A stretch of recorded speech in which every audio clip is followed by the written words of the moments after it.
Mabilisan pero makabuluhang kwentuhan? Sagot namin yan!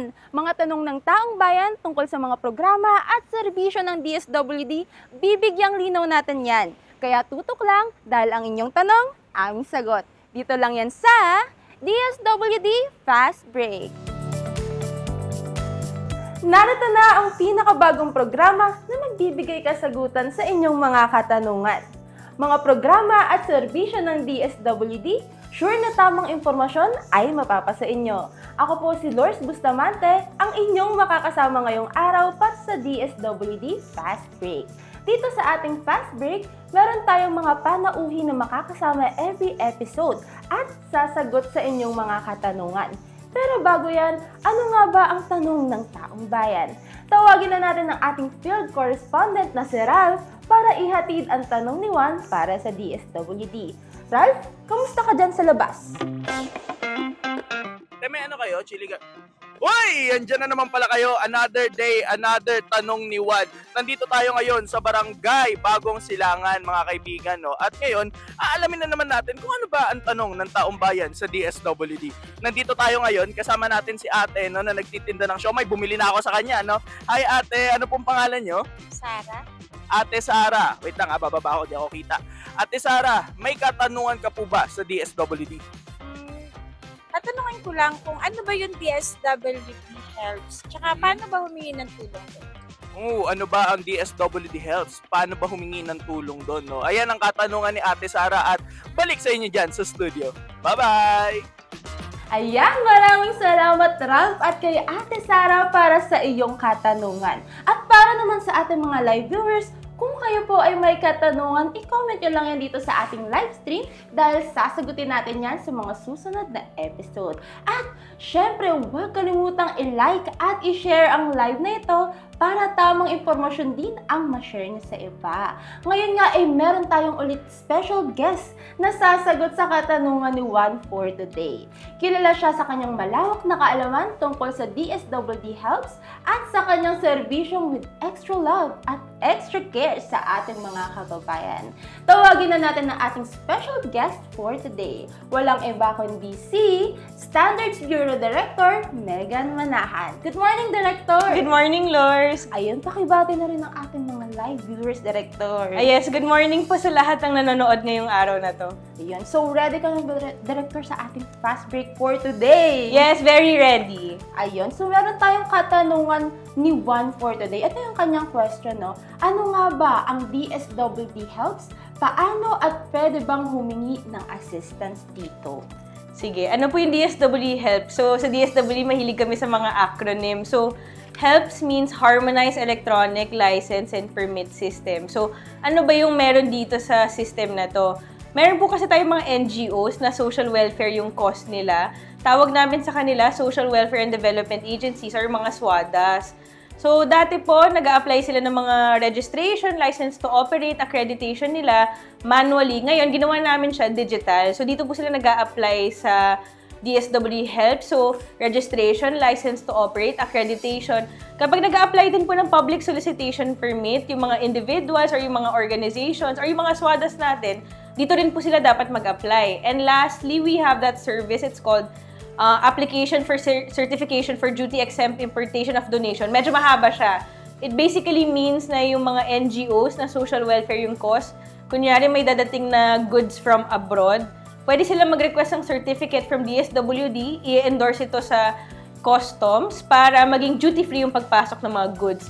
So yung DSWD helps, website siya ni DSWD kung saan pwede kayo mag-apply online para dun sa mga permits, certificates, at saka yung mga licenses nyo. And Lourdes, to answer your question, di ba, yung tanong dyan, may ano ba dyan? May assistance ba na makakuha sa DSWD helps? Hindi po dito yung platform na iyon. Yes. Oo. Ayun. So, ngayon po na inilunsad na ang helps, may mga naririnig tayong agam-agam mula sa ilang mga squadas na komplikado daw to mula sa dating manual system. So, ano po ba yung pinagkaiba ng dating manual process sa bagong online platform natin? Yes. Ano ba yung difference ngayon? Matutuwa yung mga SWADA natin kasi dati, manual siya. Ibig sabihin, lahat ng mga requirements mo, kailangan mo i-print, hard copy siya, i-endorse mo pa siya sa field office. After sa field office, i-endorse mo siya sa central office. So, madaming papel na nasasayang para i-complete yung mga requirements natin.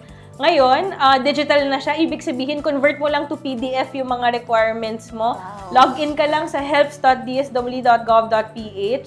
Pag nakita mo pag nag-create ka na ng account, pipiliin mo yung service na gusto mo. Kunyari, yung sinabi ko kanina, gusto mo mag-apply for a public solicitation permit. Pindutin mo yon, fill out mo lang yung application information, tapos i-upload mo yung mga documents, tapos na.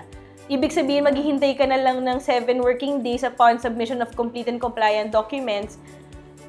Tapos may issue na yung certificate mo. Online certificate na siya, may QR code siya para ma-determine mo na authentic siya. So ano ba yung difference ng dati at ngayon? Ngayon mas napadali siya kasi kahit nasa bahay ka lang, nasa opisina ka lang, pwede mo siya gawin. Hindi mo na kailangan pumunta sa mismong DSWD office. Yes. So, ano yun, makakatipid pa sila, Director, hindi na sila mamamasahin, no? At mas mabilis at mas accessible na sa ating mga swadas na gustong mag-apply ng kanilang registration. So, sa ating next question naman, Director, no? Pagdating naman po sa CRLA o ang Certification of Registration, License to Operate at Accreditation, Director, bakit po ba napakahalaga ng CRLA para sa isang social welfare and development agency? Yes. So, bakit nga important na mag-license to operate? May mga legal basis po kasi tayo, like RA 10847, dito nakalagay na no social welfare and development agency shall operate and be accredited as such unless it shall have first secured a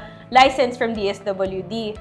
And aside from that, meron din tayo yung law na ginagamit ng National Authority for Childcare. Yung mga child caring agency or yung mga child placing agency, basically ito yung mga orphanages na ikita nyo or yung mga nagpo-process ng adoption, ng foster care, nakalagay po sa batas na kailangan licensed and accredited by DSWD. So, lahat ng mga NGOs natin na social welfare yung cause, kailangan may lisensya sa DSWD because it is provided under the law na you cannot operate kung wala kang lisensya.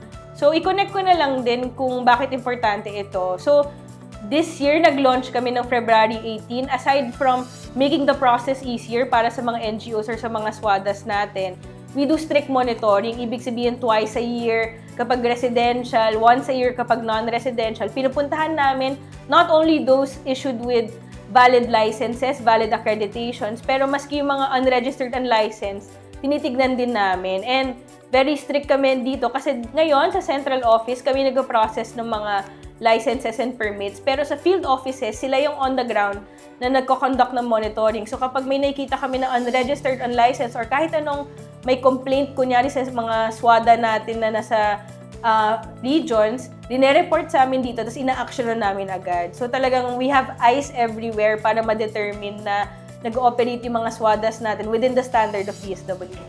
Ayun. Eto, Director, curious lang ako, kung sakali naman pong walang CRLA yung isang SWADA, ano po bang maaaring maging epekto nito sa kanila? At may mga consequences po ba na kakaharapin nila kapag wala silang ganitong certification mula sa DSWD? Yes, very important yung mga certificate ni DSWD kasi kapag wala ito, legally you cannot operate. So, under the law, DSWD was given the authority to regulate this to ensure na yung mga kliyente ng mga NGOs natin, ng mga SWADAs, they receive quality services. So, ayun, may batas kasi tayo pinangkahawakan, kaya very important na mag-comply sa batas yung mga NGOs at SWADAs natin. So, Director, para naman po sa ating mga SWADA na hindi pa nakakapag-apply ng kanilang CRLA, baka pwede po natin i-share ang step-by-step process kung paano po sila makakapag-apply gamit ang DSWD Helps. Yes. So, yung mga doon sa mga SWADA natin na gusto mag-apply ng mga licenses nila or mga public solicitation permits or yung mga certification, yung una nyong gagawin, punta kayo sa browser nyo, i-type nyo yung helps.dswd.gov.ph. After that, magka-create ka ng account.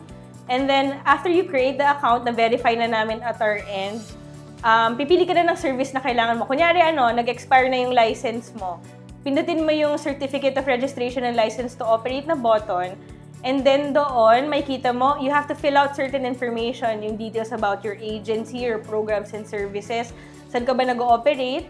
And then sa last step, kailangan mo i-upload yung mga documentary requirements. So, ito yung mga usual natin na kailangan pag mga organization, yung Articles of Incorporation, yung Manual of Operation, yung mga financial reports. So, yun yung mga kailangan i-upload. We have the list on our Standards Bureau Facebook or yung microsite namin. Pwede nyo naman i-check doon. And then after that, you pay online. So, ngayon, we don't accept yung mga pupunta sa DSWD ng mga offices para magbayad. Everything's online and very accessible. Ngayon, we have Land Bank, Paymaya, GCash. So, lahat ng mga online platforms na kailangan para magbayad, you can use that. And after that, after you pay, submitted na siya sa DSWD, nakikita na namin siya, and ipaprocess na namin siya, and you will get feedback ASAP. As long as parang complete and compliant siya, mapaprocess naman siya, ma-issue yung license to operate. Pero kapag may feedback na may mga kailangan ayusin lang, or kailangan i-correct, i-return ng assessor. Tapos may kita naman doon, may dashboard kasi yung DSWD Helps na account. So, may kita mo yung takbo ng application mo. So, doon, kunyari, return ni assessor, may kita mo rin na ibabalik sa'yo. May mga email din na kaakibat yung mga bawat pagbalik. May mga tracker siya, Director, no? Yes, may tracker siya. Ayun. So, maraming salamat, Director Megan, sa pagbibigay ng tamang kasagutan sa tanong ni Juan. So, ngayon naman, meron pa tayong ibang questions tungkol sa health. Pero, since marami tayong questions from our netizens, lalagyan lang natin ito ng konting twist. So, ready ka na ba, Director? Okay, yes. Yun. Ito na yung pinaka-abangan ni Director. Yes, no? fast talk daw. Yes, ito na okay. yung fast talk natin. So, sasagutin mo lang to within 1 minute and 30 seconds, Director. Okay. Syempre, tanging yes or no lamang ang pwede nyo pong isagot. So, ready ka na? Yes, ready So, na. if you're ready, your 1 minute and 30 seconds timer starts now. Pwede bang kumuha ng ayuda sa DSWD Helps? Hindi. Totoo bang madaming pang steps ang kailangan gawin para makapag-apply ng clearance? Hindi. Maaari bang gamitin ng SWADAS ang DSWD Helps? Oo. Pwede na ba ang GCash payment para sa DSWD Helps? Oo. May walk-in application pa ba sa pagkuha ng registration, licensing at accreditation or RLA? Hindi. Sa Helps din ba maaaring mag-apply ng duty exempt certification? Oo. Pwede din bang kumuha ng public solicitation permit sa Helps? Oo. Nasa eGov app na rin ba ang DSWD Helps? Yes. RLA lang ba ang pwedeng makuha gamit ang Helps? Hindi. Totoo bang 7 processing days na lang ang kailangan with DSWD Helps? Yes. At sa ating last question, Director, career o love life? Oh. Oh my God! Career, I love my job. Wow, so career!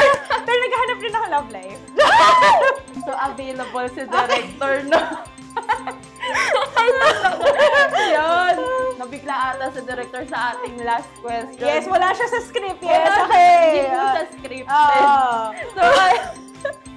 So, ayun, thank you so much, Director Megan, sa pagsagot sa mga katanungan ng ating mga netizens. But, bago tayo matapos sa ating programa, since napakabilis nga po ng ating sagot kanina, baka meron po kayong nais bigyan ng further explanation sa mga naging kasagutan niyo po kanina. Siguro yung dadagdag ko na lang, kanina na-mention ko na yung mga steps before, madami siya. Ngayon, rineduce namin siya with DSWD Help. So, nagkaroon na kami ng streamlining na process kung saan involved namin yung mga stakeholders para ma-remove yung mga redundant na steps. So, particularly sa pag-a-apply ng license to operate, dati 49 steps siya. Ngayon, 12 steps na lang. At saka yung maganda dito, dati kasi nag-a-apply separately registration, separate yung license to operate, and separate yung accreditation. Ngayon, isang certificate na lang yung lumalabas, Certificate of Registration and License to Operate. Tapos yun, 7 working days, makukuha mo na siya. So yun yung mga na-reduce na steps. Kasi nabanggit ko kanina na dati may pre-assessment pa na gagawin yung region, tapos i-endorse sa central office. Pero ngayon, diretso na siya sa central office. So kami na mismo yung nag-a-assess. Ayun. So, maraming salamat ulit, Director Megan, no, sa pagsagot sa mga katanungan ng ating taong bayan. So, baka meron po kayong announcement before tayo mag-end ng ating live. Yes. Okay, sige. Actually, very good kasi this coming, yung mga susunod na linggo, meron kaming caravan. It's called the Helps Caravan or RLA Caravan kasi gusto namin na mapadala yung mga assessors namin doon sa mga iba-ibang region kasi may mga specific na mga SWADAs na gusto nila ng hands-on na training. Kasi syempre, we transition from manual to digital. So, I would encourage the public, yung mga SWADAs most especially, mag-follow kayo sa Facebook ni Standards Bureau. May kita nyo naman siya na associated siya with DSWD. Doon kami nagpo-post ng mga announcement doon sa mga dates namin for the caravan. Para if in case may mga questions pa kayo na mas specific, pwede tayo mag-usap doon. Ayun. So, hanapin nyo lang po yung Standards Bureau na may blue watermark. Yes, correct. Para sa legit information. Yes. So, again, maraming salamat po, Director Megan. Thank you, Lors! Yay! Yay! Bye!